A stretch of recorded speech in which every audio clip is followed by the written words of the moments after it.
one we have is sitting right in front of us. It's known as the Calla Lily. Right, you want to tell us a little bit about it, Sherry? The Calla Lily is actually a bulb.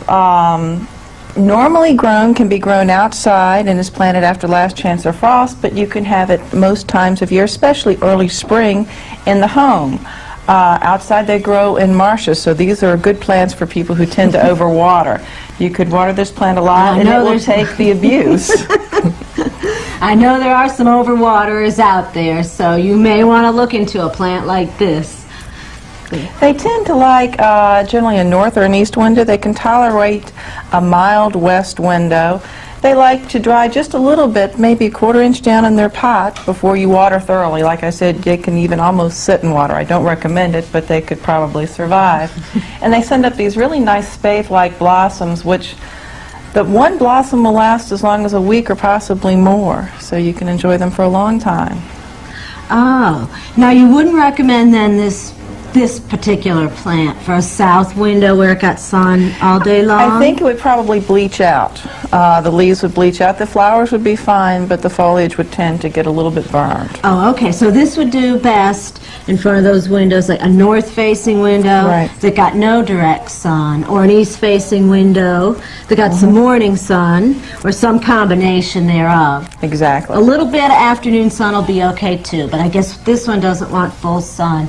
Now, what do you do with it outside? Outside, you can buy the bulbs at any garden center, and you plant them around the last chance of frost, which here is around April 15th. They come in various colors, and the ones grown outside usually are a little bit shorter. They come in yellow and a deep burgundy, and of course white and pink. And they will bloom for you in the summer, but you do have to lift them in the fall because the bulb will freeze outside. Oh.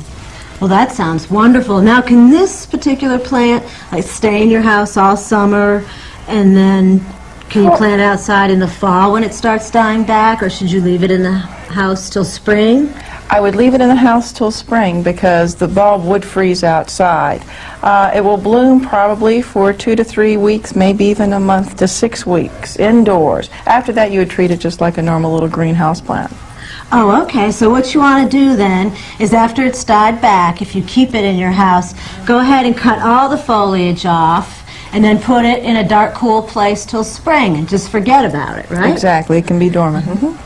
And also, you told me they actually have a little bit of a scent. A very light fragrance. I never knew that before, and it is true. You'll have to get one yourself to find out for sure.